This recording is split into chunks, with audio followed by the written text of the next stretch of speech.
اچھا سر، آپ چونکہ آپ نے کہا کہ سن 89 سے آپ شاعری کر رہے ہیں، تو آپ کے ساتھ بہت سارے لوگوں کا یا آپ کا بہت سارے لوگوں کے ساتھ ادبی سفر یقیناً گزرا ہے، تو اس میں کچھ اہم نام ہمیں بتائیں۔ میرا ادبی سفر گجرانوالہ سے شروع ہوا اور 7ویں 8ویں 9ویں میں میں شعر کہنا شروع ہو گیا۔ 89 میں نے میٹرک کیا، تو میرا وقت علامہ سید ماجد الباقری کے ساتھ گزرا۔ وہ انفارمیشن ڈپارٹمنٹ میں آفیسر تھے اور گجرانوالہ سے ریٹائر ہوئے اور پھر وہیں وحدت کالونی میں رہتے تھے۔ انہوں نے مجھے شعر کی بنیادی جو باتیں ہیں وہ سکھائیں جب میں میٹرک میں تھا، اور بہت کھلے دل کے آدمی تھے۔ یوں سمجھ لیجئے کہ خالص بے ساختہ انسان۔ اس عمر میں بھی آپ ان سے ملتے تھے تو وہ کسی طرح کی لگی لپٹی اور تکلف وغیرہ کے کو روا نہیں رکھتے تھے۔ میں ابھی بہت نو عمر تھا، ایک میٹرک کا بچہ کیا ہوتا ہے، لیکن میرے ساتھ وہ بدنی معاملات بھی ڈسکس کیا کرتے تھے، اور وہ یہ کہتے تھے کہ شاعر جو ہوتا ہے وہ پورے انسان کا شاعر ہوتا ہے۔ وہ سر کے بالوں سے لے کر پاؤں کے ناخن تک شعر کہتا ہے، شعر محسوس کرتا ہے۔ یہ نہیں ہے کہ شاعری جو ہے اسے محدود کرنا چاہیے۔ تو ماجد الباقری کے علاوہ جو گجرانوالہ میں حضرت جان کاشمیری ہیں، ان سے میں نے کافی استفادہ کیا۔ جب ماجد الباقری صاحب کا انتقال ہو گیا تو میں نے مشورہ سخن جان کاشمیری صاحب سے کیا۔ یعنی آپ کے 2 اساتذہ؟ جی، سلیم اختر فارانی صاحب تھے ایک، ان سے اٹھنا بیٹھنا ہوتا تھا۔ جناب سجاد مرزا تھے، وہ انتقال ہو چکا ان کا۔ جان کاشمیری صاحب حیات ہیں۔ خاص طور پہ لاہور میں لاہور میں جب میں آیا تو میری جو سب سے پہلی یوں کہہ لیجیے کہ نیاز مندی ہوئی وہ حضرت احمد دین قاسمی سے ہوئی۔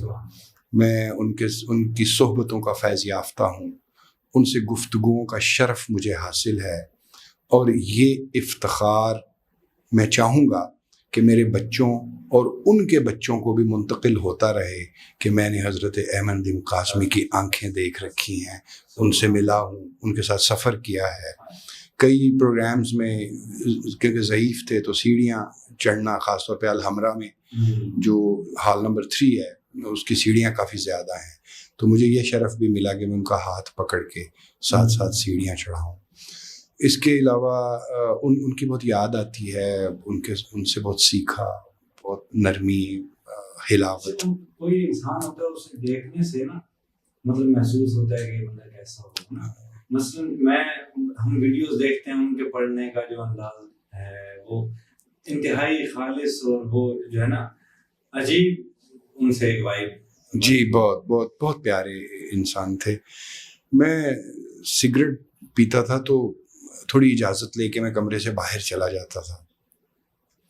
ایک دن کہنے لگے آپ کہاں جاتے ہیں اٹھ کے؟ تو میں نے کہا میں سگریٹ پینے جاتا ہوں۔ کہتے یہیں پیا کریں سگریٹ۔ پھر کہنے لگے کہ میں نے کافی سال سگریٹ پی ہے، اب چھوڑ دی ہے، لیکن اس کی خوشبو مجھے اچھی لگتی ہے، اس لیے آپ یہاں بیٹھ کے پئیں گے تو مجھے اچھا لگے گا۔ ایسا خالص انسان۔ ان کے علاوہ ان کی یاد آتی ہے، ان کے علاوہ میری ملاقاتیں، نیازمندی، استفادہ وہ وزیر آغا سے بھی رہا۔ اب یہ دیکھیے کہ احمد دین قاسمی اور وزیر آغا جو ہیں وہ سمجھا جاتا ہے کہ وہ ایک اختلاف تھا ان کا، تھا بھی، لیکن میں ایک ہی وقت میں فنون میں بھی شائع ہوتا تھا اور اوراق میں بھی شائع ہوتا تھا۔ اور وزیر آغا صاحب سے میں نے ایک اور رنگ کی چیزیں، خاص طور پہ جو گہرا تدبر اور تفکر اور جدید نظم کیا ہوتی ہے، اس کے کیا زاویے اور کیا پہلو ہوتے ہیں، کس طریقے سے آپ تہ در تہ معنی پیدا کرتے ہیں، کس طریقے سے اپنی نظم کو کمپیکٹ کرتے ہیں، یعنی فالتو مصرے اور فالتو الفاظ سے پاک کرتے ہیں۔ اس کی ایک مثال، مائیکل اینجلو سے کسی نے پوچھا کہ تم چٹان میں سے اتنا پیارا مجسمہ کیسے برآمد کر لیتے ہو؟ اس نے کہا کہ مجسمہ تو چٹان میں پہلے سے موجود ہوتا ہے، میں تو صرف فالتو پتھر ہٹا دیتا ہوں۔ اگر اس بات پہ ذرا غور کریں ہم تو یہ تخیل کی طاقت کی طرف اشارہ ہے کہ آپ کی قوت متخیلہ اتنی تیز ہے کہ آپ نے چٹان کے اندر مجسمہ دیکھ لیا ہے، اب آپ نے اس کے ارد گرد جو پتھر ہے اسے ہٹانا۔ نظم بھی ایسے ہی ہے۔ آپ نے نظم جب کہنی ہے تو اگر 17 مصروں میں بات ہو رہی ہے تو 18 مصرے نہیں ہو سکتے اس کے، اور اس نظم کو آپ نے تراشنا ہے اسی انداز میں کہ اس میں فالتو مواد ہٹانا ہے.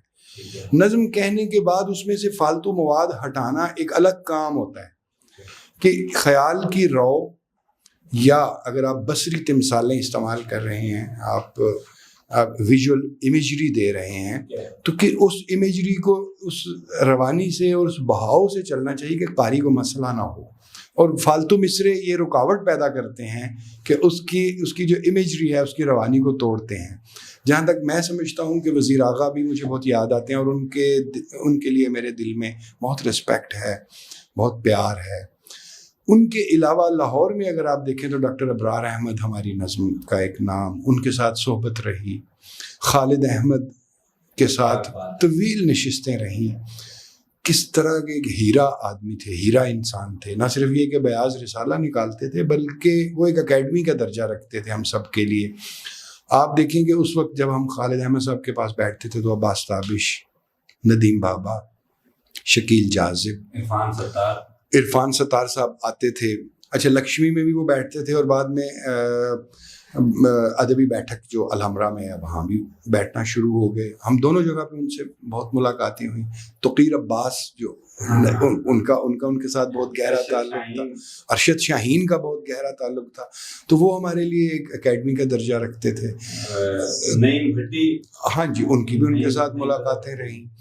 تو یہ سمجھ لیجئے کہ وہ بھی مجھے بہت یاد آتے ہیں. اس کے علاوہ مبارک شاہ جی ہیں، سید مبارک شاہ، ہم اپنی ذات کے کافی پسندیدہ ہیں. آپ یہ دیکھیے کہ میں راولپنڈی کسی ملٹری کے کسی کورس پر گیا تو جاتے ہی جو سب سے پہلے میں نے رابطہ کیا وہ مبارک شاہ جی نے کیا. میں فلاں جگہ ٹھہرا ہوا ہوں، شام کو وہ آ گئے. اب وہ پہلی ملاقات تھی، لیکن دونوں کو یہ نہیں لگا کہ پہلی ملاقات تھی، کیونکہ ہم ایک دوسرے کو پڑھتے رہے تھے.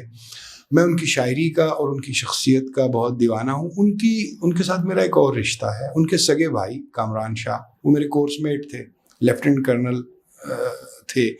ان کا بھی انتقال ہو گیا. تو مبارک شاہ جی میں کچھ بڑی خاص باتیں تھیں. ایک تو نظریاتی حوالے سے وہ تصوف کے اندر بھی بہت زیادہ کشادگی اور بہت زیادہ لبرٹی لیتے تھے. ان کے جو ماورا سے یا خدا سے یا آسمان سے کوئی بھی نام دے لیں، وہ جو مکالمہ ہوتا تھا ایک بطور انسان کے، وہ مکالمہ بڑا جاندار مکالمہ جو اپنی شاعری میں وہ کرتے تھے. وہ بڑے سوال بھی اٹھاتے تھے اور بڑے سوال اٹھانے کی جرت بھی رکھتے تھے. ہمارے ہاں بڑے سوال اٹھانے کی اب جرت اس لیے نہیں رہی کہ معاشرے میں عدم برداشت آ گئی ہے. آپ کے سامنے ہوگا، آپ تھوڑی دیر پہلے بات بھی کر رہے تھے کہ جو اسٹریٹ جسٹس ہو رہا ہے، لوگ کسی بندے کو پکڑتے ہیں، اس پہ ڈاکے کا الزام لگاتے ہیں، جس نے ڈاکہ کیا اور اس کو ادھر ہی قتل کر دیتے ہیں، یا مذہبی توہین کا الزام لگاتے ہیں، اس کے اوپر خود ہی عدالت لگاتے ہیں اور خود ہی اس کو سزا بھی دے لیتے ہیں. یہ قانون پسند معاشروں کی یہ روش نہیں ہوتی. جس طرح کا منٹو لکھ گیا ہے اس طرح کا ہم آج بھی لکھنے کا سوچتے ہوئے کانپتے ہیں. جس طرح کا وہ 60-70 سال پہلے یا 80 سال پہلے لکھ گیا ہے، جس طرح کی مبارک شاہ شعر کہہ گیا ہے، آج بھی ہم اس طرح کا شعر کہتے وقت سوچتے ہیں. ہمارے جو قدماء ہیں، پرانے لوگ، انہوں نے بہت کھلے کھلے شعر کہے ہیں. بت چیز کیا ہے جس کو خدا مانتے ہیں سب، خوش اعتقاد کتنے ہیں ہندوستان کے لوگ. پھر ایک شعر ہے کہ فردوس کو بھی آنکھ اٹھا دیکھتے نہیں، فردوس کو بھی آنکھ، جی شورا ہے، ابلیس کو بھی فردوس کو بھی آنکھ اٹھا دیکھتے نہیں، کس درجہ سیر چشم ہیں کوئے بتاں کے لوگ. یا پھر وہ کش کا کھینچا دیر میں بیٹھا، کب کا ترک اسلام کیا، میر کا مصرع ہے. ان کے علاوہ بھی مطلب وہ جو دیر و حرم کے معاملے، مطلب فیض کا ایک شعر ہے کہ رقص میں تیز کرو، ساز کی لے تیز کرو، سوئے میں خانہ سفیران حرم آتے ہیں. اب حرم کا لفظ، اچھا دیر کا لفظ، اب پھر جیسے میں نے تھوڑی دیر پہلے ترک اسلام، تو میرے خیال میں جو آپ عقیدے یا نظریے کی بات کر رہے تھے وہ ہر کسی کا اپنا اپنا ہوتا ہے اور اس کا احترام بھی ہونا چاہیے. لیکن ایک شاعر کو فکر اور اظہار کی کشادگی فکر اور اظہار کی جرت، فکر اور اظہار کی گنجائش معاشرے کو بھی دینی چاہیے. اور اگر معاشرے میں کچھ تنگ نظر متعصب طبقات موجود ہیں تو اسے یہ لبرٹی تو ابو نواس کو بھی حاصل تھی، جو عربی کا شاعر ہے، جو عباسی خلفاء کے دور میں تھا. آپ اس کی شاعری پڑھیں، عربی شاعری پڑھیں یا اس کا ترجمہ پڑھیں ابو نواس کا، آپ کہتے ہیں آج کل تو ہم اس طرح کی شاعری نہیں کر سکتے جس طرح کی وہ شاعری کر گیا ہے. جیسے میں نے کہا جس طرح کا منٹو لکھ گیا ہے. تو میرے خیال میں شاعری کو، شاعر جو ہوتا ہے، شاعر وہ انسانیت نواز ہوتا ہے، کشادہ ظرف ہوتا ہے، کشادہ نظر ہوتا ہے. اس کے من میں اتنی وسعت ہوتی ہے، اس کے دل میں اتنی وسعت ہوتی ہے کہ مختلف طرح کے انسان اس میں سما سکیں. وہ تصوف کے قریب ہوتا ہے، وہ فقیری کا کام کرتا ہے، وہ سب کو ملاتا ہے. وہ کسی فقیر کو کسی نے کینچی تحفے میں دی تو اس نے انکار کر دیا بادشاہ کو کہ کینچی نہیں مجھے چاہیے، اگر آپ مجھے کچھ تحفہ دینا چاہتے ہیں تو مجھے سوئی تحفہ دیں. اس نے کہا یہ کیا بات ہوئی کینچی؟ اس نے کہا کینچی کا کام ہے کاٹنا، سوئی کا کام ہے سینا جوڑنا، تو فقیر کا کام جوڑنا ہوتا ہے. اسی طرح شاعر کا کام. عطا شاد کا ایک بلوچی میں شعر ہے، عطا بجزم کہ دنیا و دین سوداگر، فقیر پیر گشنت شاعرہ ولی نہ گشنت. اس کا یہ بلوچی شعر ہے. اس کا ترجمہ یہ ہے کہ عطا اس بات پہ بڑی حیرت ہے، بڑا دکھ ہے کہ دنیا اور دین کے جو سوداگر ہیں وہ فقیر کو پیر تو مان لیتے ہیں، شاعر کو ولی نہیں مانتے. شاعر جو ہوتا ہے وہ بنیادی طور پر اس کا معاملہ انسان سے ہے، انسان سے ہے. ہر وہ چیز جو انسانی سروکار میں آتی ہے وہ شاعر کا سروکار ہے. انسانی سروکار میں سماج ہے، تعلقات ہیں، محبت ہے، جنس ہے، عقیدہ ہے، مذہب ہے، نفسیات ہے، عقیدت ہے، ساری چیزیں انسانی سروکار میں آتی ہیں. لیکن وہ کسی بھی جگہ پر تنگ نظری اور تنگ دلی کا مظاہرہ نہیں کرتا.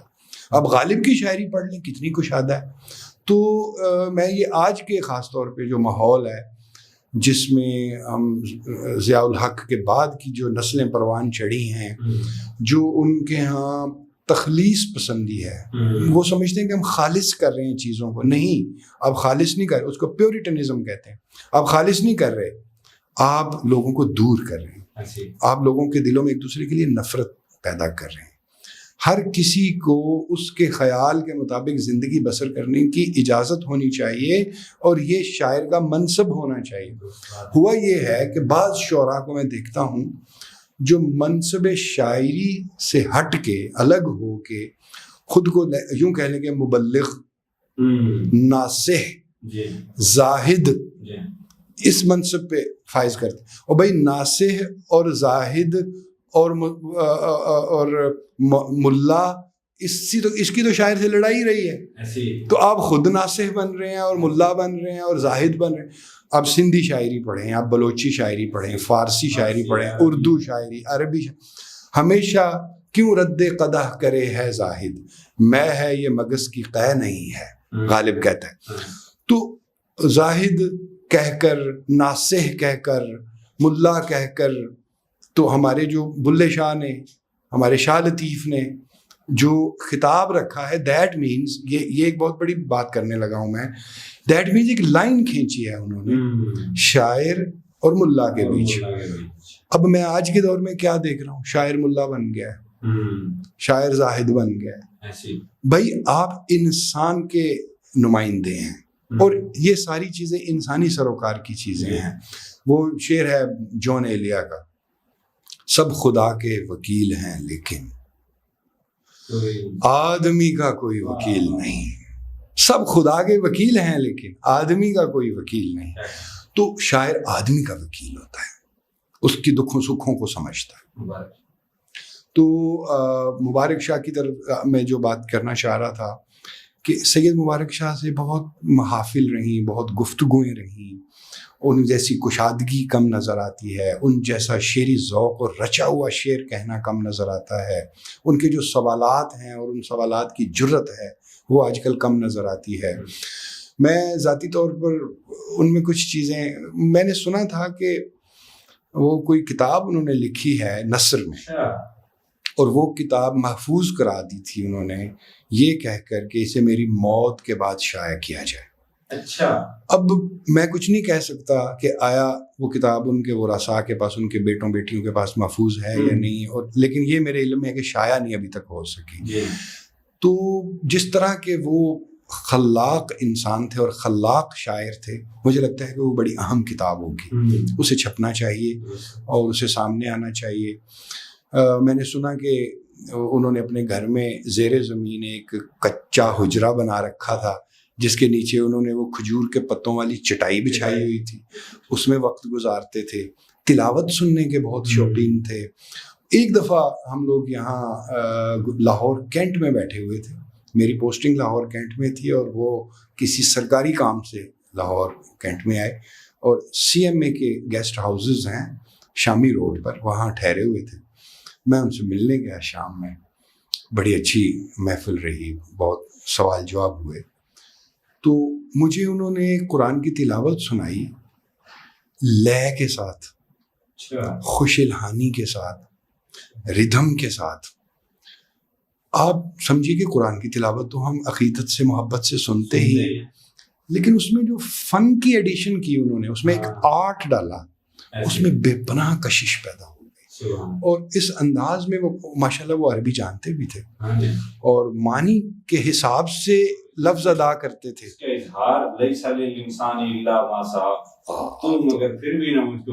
مل سکا تو وہ ماشاءاللہ سید مبارک شاہ جو ہیں وہ ان کا کام بڑا ہے، وہ شخص بڑے تھے، اور ان جیسے لوگ اب کم پیدا ہوتے ہیں۔ پنڈی کی طرف جا رہے ہیں تو دانیال تریر صاحب بھی پنڈی میں؟ ہاں، دانیال تریر صاحب سے جو میرا وقت گزرا، جو ملاقاتیں ہوئیں، وہ کوئٹہ میں ہوئیں۔ زیادہ وقت کوئٹہ میں رہا، ان کے ہوم ٹاؤن میں، میری پوسٹنگ وہاں پر تھی۔ دانیال تریر کہہ لیجئے کہ جو لوگ دل میں آباد ہیں ان میں سے ایک ہیں، جو گوشہ ہائے چشم ہیں وہ نم ہو جاتے ہیں جب ہم دانیال تریر کا سوچتے ہیں، کیونکہ بہت جوانی میں ان کا انتقال ہوا۔ ان کا کام بڑا ہے، چاہے وہ نظم ہو، چاہے وہ طویل نظم ہو، چاہے وہ غزل ہو، چاہے وہ نثری نظم ہو، اور چاہے وہ تنقید ہو۔ مثلا ان کی ایک کتاب ہے غالب اور مابعد جدیدیت، اب دیکھیے کتنا اہم موضوع ہے۔ پھر خدا میری نظم کیوں پڑھے گا، ان کی ایک طویل نظم ہے جس میں کئی آیتیں استعمال کی گئی ہیں۔ وہ ایک بڑا آدمی تھا اور اس نے جتنا کام کیا وہ قابل قدر ہے، قابل توجہ ہے، وہ اردو ادب کا ایک بڑا اہم حصہ ہے۔ اگر وہ کچھ اور زندہ رہتے تو کچھ اور کمالات کرتے۔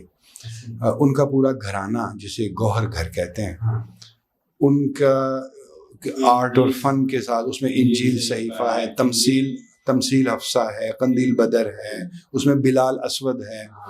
تو آپ دیکھیے کہ میرا تو اس گھرانے کے ساتھ تعلق ہے، میں گھر میں ان کی والدہ اور سب بہن بھائیوں سے ملتا رہا۔ ایک اہم بات جو میں کہنا چاہتا ہوں کہ جو والد صاحب ہیں ان سب کے، دانیال تریر کے اور قندیل کے اور تمثیل کے اور انجیل کے، وہ سعید گوہر صاحب، وہ اپنے دور کے، اپنے عہد کے نہایت اہم اردو شاعر بھی تھے، پشتو شاعر بھی تھے۔ ان کے چچا رب نواز مائل وہ پشتو کے بہت بڑے شاعر ہیں۔ اب آپ دیکھیے گھرانہ ہی اس طرح ہے۔ ایک آج وصاف باسط ایک نوجوان شاعر ہے، وہ ان کا کزن ہے، اس کا دانیال کا۔ اچھا، سعید گوہر صاحب جو دانیال کے والد صاحب ہیں، ان کے ساتھ طویل گفتگوؤں کا بھی مجھے شرف حاصل رہا، اور ان کے ساتھ مشاعرے پڑھنے کا بھی۔ کچھ شعر تو شاید یاد نہ، میرے پاس کتاب ہے ان کی، لیکن جو کتاب میں نے پڑھی تو وہ ایک بڑے ستھرے شاعر، بڑے اچھے شاعر، ہاں وہ ایک بڑے اچھے شاعر تھے۔ تو یوں سمجھیے کہ جو لوگ یاد آتے ہیں اور پیار سے یاد آتے ہیں، جیسے میں نے کچھ نام لیے، ان میں دانیال تریر بھی شامل ہیں۔ آپ یہ بتائیں کہ فیس بک پہ ہم ہر دوسرے دن ایک حلہ دیکھتے ہیں، جی یہ فلاں متشاعرات ہیں، جی یہ اچھا ایسا کچھ معاملہ آپ چونکہ ایک عرصہ سے اس فیلڈ میں ہیں تو ایسا کچھ معاملہ ہوتا ہے، متشاعر ہوتے ہیں، متشاعرات ہوتی ہیں، اور ان کو پھر پشت پناہی کرنے والا کون ہے؟ میرے علم اور میری ذاتی تجربے میں کچھ ایسے لوگ آئے ہیں جو جنہیں کہہ سکتے ہیں کہ متشاعر سے مراد کہ شاعر تو نہیں ہے لیکن خود کو شاعر بنا کر پیش بھی کرتا ہے اور شعر بھی کہتا ہے، جس کے بارے میں عام لوگوں کا یہ خیال ہوتا ہے کہ اسے کوئی اور لکھ کے دیتا ہے، ایسے بندے کو متشاعر کہتے ہیں۔ اچھا ایک ناشاعر بھی ہوتا ہے جو ناشاعر والی بات، ہاں کہ متشاعر یہ ہے کہ چلو وہ کسی نہ کسی تھوڑا بہت پڑھ بھی لیتا ہے۔ ہم نے تو مشاعروں میں لوگوں کو وزن میں لکھا گیا کلام بے وزن پڑھتے بھی دیکھا ہے، تو پتہ چل جاتا ہے کہ یہ ناشاعر ہے یا متشاعر ہے۔